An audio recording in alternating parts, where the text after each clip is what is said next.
Talk more about this, the host of Politics in the Pews and reporter for the Christian Post, Giatti, and CEO of the Republican Jewish Coalition, Matt Brooks. Gentlemen, welcome to you both.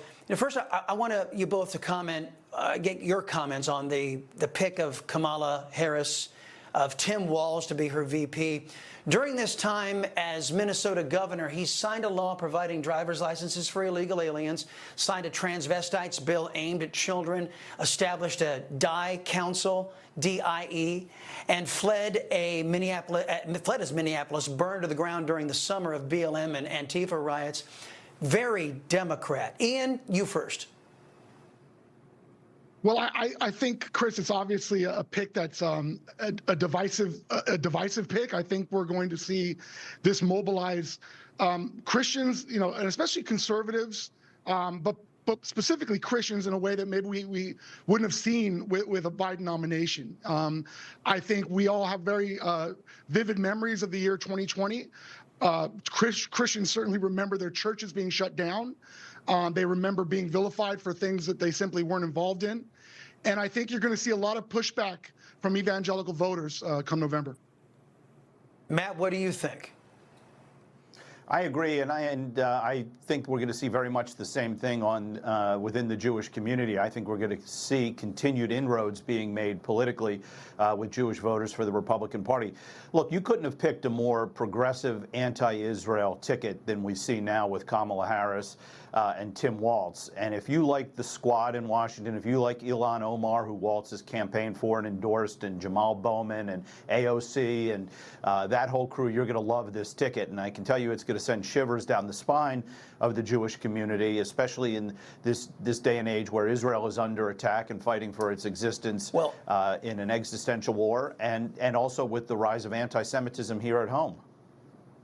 Yeah, let's pick up on that. Across leftist governments, parties, and media, we've seen an uprising of anti-Christian and anti-Jewish bias, from the contrived hysteria over so-called Christian nationalism as if loving God and country is bad, to this comment we saw on CNN regarding Pennsylvania Governor Josh Shapiro, who is Jewish. Watch. Pennsylvania's Governor Josh Shapiro is being discussed as one of Harris's potential running mates. He also endorsed her tonight. In your view, what are the pros and cons for putting him on the ticket?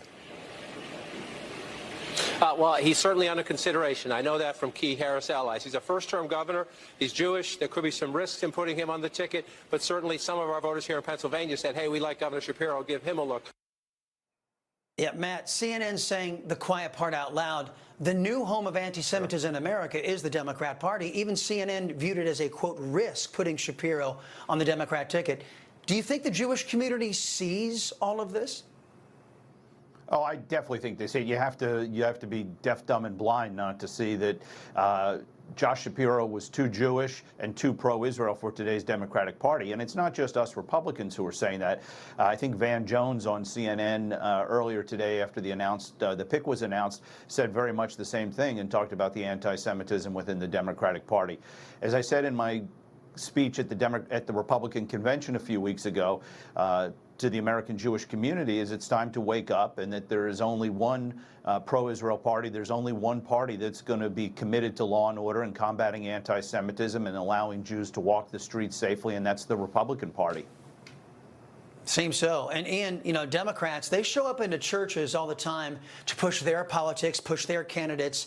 But the minute a conservative shows up into a church, these same apparatchiks in the IRS and leftists, they start yelling about, oh, you're going to lose your tax-exempt status. You can't talk politics from the pulpit. Don't faith communities have to rise up across the board and demand equal treatment? Yeah, I think I'm getting a lot of the same feedback from these pastors and ministry leaders that I've been interviewing for our podcast series, Politics in the Pews.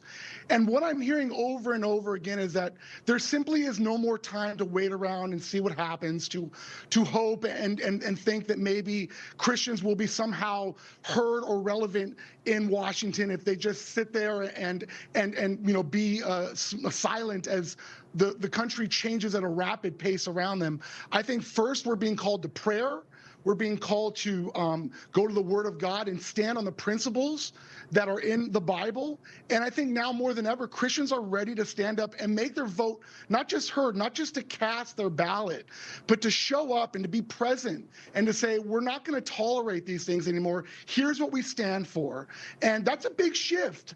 The last couple of decades, we've seen this so-called silent majority become much more vocal about what we believe in. And I think you're going to see that accelerate as we head into November.